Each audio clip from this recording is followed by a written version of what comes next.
Students, आज हम पढ़ेंगे role of ATP as energy currency के बारे में। सबसे पहले हम देख लेते हैं कि जो एटीपी है ये क्या है। हमें पता है कि जो हमारी बॉडी है उसे एनर्जी चाहिए होती है, ताकत चाहिए होती है। जितनी भी वो एक्टिविटीज करती है हमारी बॉडी, चाहे वो इंसानों की बॉडी हो, वो पौधों की बॉडी हो या वो जानवरों की बॉडी हो, जब भी उन्होंने कोई उनके अंदर प्रोसेस होना होता है या जब भी कोई वो हरकत करते हैं तो उन्हें ताकत की जरूरत पड़ती है। और वो ताकत किस फॉर्म में होती है उसे हम कहते हैं कि ये है एनर्जी के फॉर्म में। और ये एनर्जी उन्हें किस सूरत में मिलती है? ये एनर्जी उन्हें मिलती है एटीपी की सूरत में। यानी कि एनर्जी जो है लिविंग ऑर्गेनिज्म के अंदर वो एटीपी की सूरत में मौजूद होती है। और ये जो एटीपी है इसे हम क्या कहते हैं? इसे हम कहते हैं कि ये एनर्जी करेंसी है हमारे बॉडी की।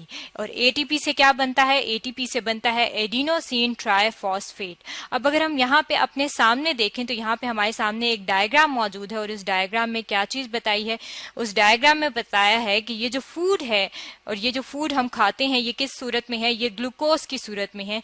ये जो ग्लूकोज है जब ये ऑक्सीजन के साथ मिलती है तो ये क्या बना देती है? ये बना देती है कार्बन डाइऑक्साइड, जो कि हम सांस लेते हुए बाहर निकाल देते हैं, और बनाती है इसके साथ वाटर। अब ये जब कार्बन डाइऑक्साइड बनती है और वाटर बनता है तो हम जब खाना खाते हैं तभी हमारे अंदर एनर्जी आती है।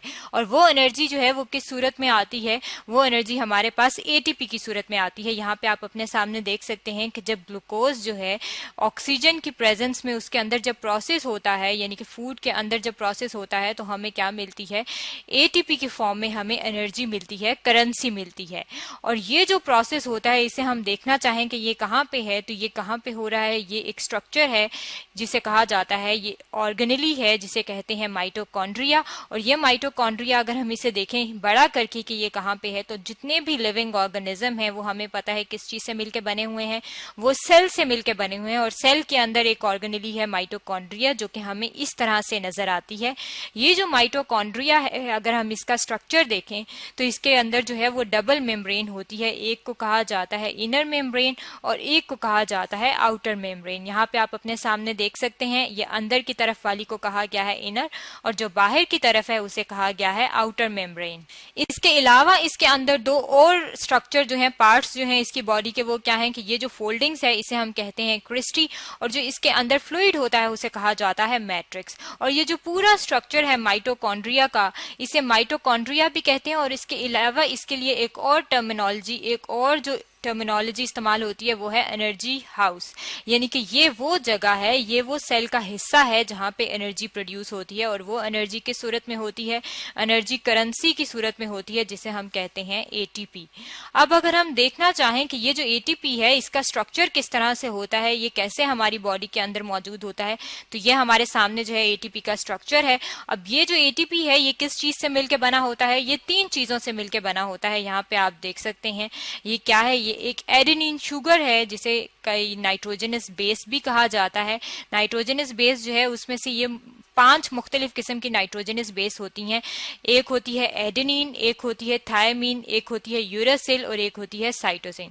अब उसमें से एक जो है यहाँ जो इसमें इस्तेमाल होती है वो कौन सी है? वो है एडेनिन। यहाँ पे आप अपने सामने जो है एडेनिन का स्ट्रक्चर देख सकते हैं। इस तरह से कार्बन से, हाइड्रोजन से और नाइट्रोजन से मिलकर एक स्ट्रक्चर होता है जो कि डबल रिंग होता है, जिसको बोला जाता है एडेनिन। और ये एडेनिन जब एक शुगर के साथ मिलती है, ये जो है ये शुगर है जिसे बोला जाता है राइबोस शुगर। अब ये जो राइबोस शुगर है, एडेनिन, राइबोस, और उसके साथ यहाँ पे आप अपने सामने जो है वो देख सकते हैं कि क्या चीज है, यहाँ पे फॉस्फेट ग्रुप जो है वो मौजूद है। और ये जो फॉस्फेट ग्रुप है यहाँ पे अगर आप देखें कि ये फॉस्फेट जो है ये कितने हैं, तो 3 फॉस्फेट ग्रुप जो है यहाँ पे आपको अपने सामने जो है वो नजर आ रहे हैं। अगर हम इनको नंबरिंग कर दें तो ये क्या है? एक ये आपको नजर आ रहा है, दूसरा ये नजर आ रहा है और तीसरा ये नजर आ रहा है। यानी कि एक के लिए वर्ड इस्तेमाल होता है मोनो, 2 के लिए इस्तेमाल होता है डाई और 3 के लिए इस्तेमाल होता है ट्राई। इसीलिए हमने इसका जो, अगर हम इसकी एब्रिविएशन देखें, इसका मुखफ़फ़ देखें तो वो क्या है? Adenine triphosphate. यानी कि एडेनिन इसके अंदर बेस है और ट्राइफॉस्फेट जो है वो 3 फॉस्फेट इसके अंदर मौजूद हैं।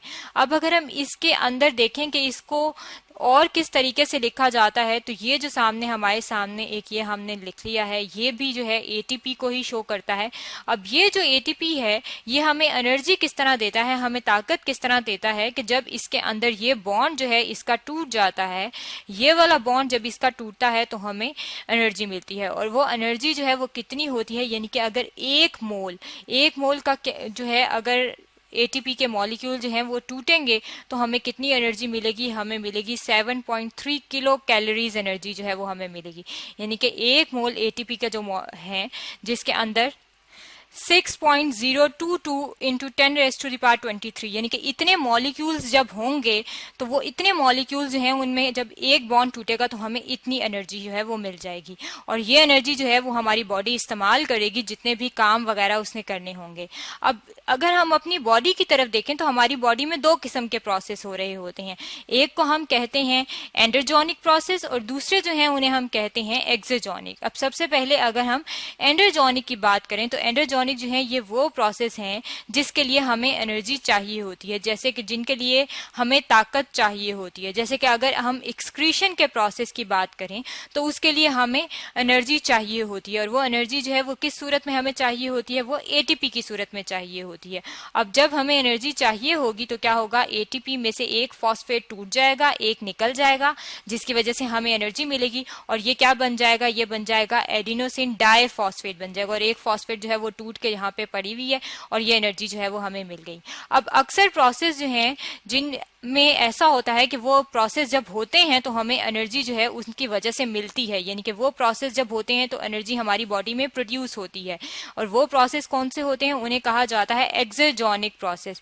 यानी कि एक्सोजेनिक प्रोसेस जो है वो प्रोसेस होते हैं जब वो होते हैं तो हमारी बॉडी में एटीपी प्रोड्यूस होते हैं। अब ये कौन से प्रोसेस हैं, जैसे जब आप खाना खाते हैं तो खाना खाने से आपके अंदर ताकत आती है, तो वो ताकत जो है वो किस फॉर्म में है, वो एनर्जी की फॉर्म में है, और वो क्या है, वो एटीपी की फॉर्म में है। यानी कि जब आप खाने का प्रोसेस करते हैं, फूड लेते हैं और वो फूड डाइजेस्ट होती है, और जब डाइजेशन का प्रोसेस होता है तो इसका मतलब है कि उसके अंदर एनर्जी जो है वो हमारी बॉडी में रिलीज्ड होती है। इसका मतलब है कि जो भी प्रोसेस हैं जो हमारी बॉडी के अंदर हो रहे हैं उनमें एटीपी जो है वो एनर्जी के तौर पे काम करता है, और कहीं पे एनर्जी जो है वो इस्तेमाल हो रही होती है और कहीं पे एनर्जी जो है वो हमें चाहिए होती है। इसका मतलब है कि जो एटीपी है, जो एनर्जी करेंसी है, वो बहुत ज्यादा इंपॉर्टेंट है हमारी बॉडी के अंदर। ये तो था एटीपी एज एनर्जी करेंसी के बारे में जो कि आज हमने स्टडी किया है।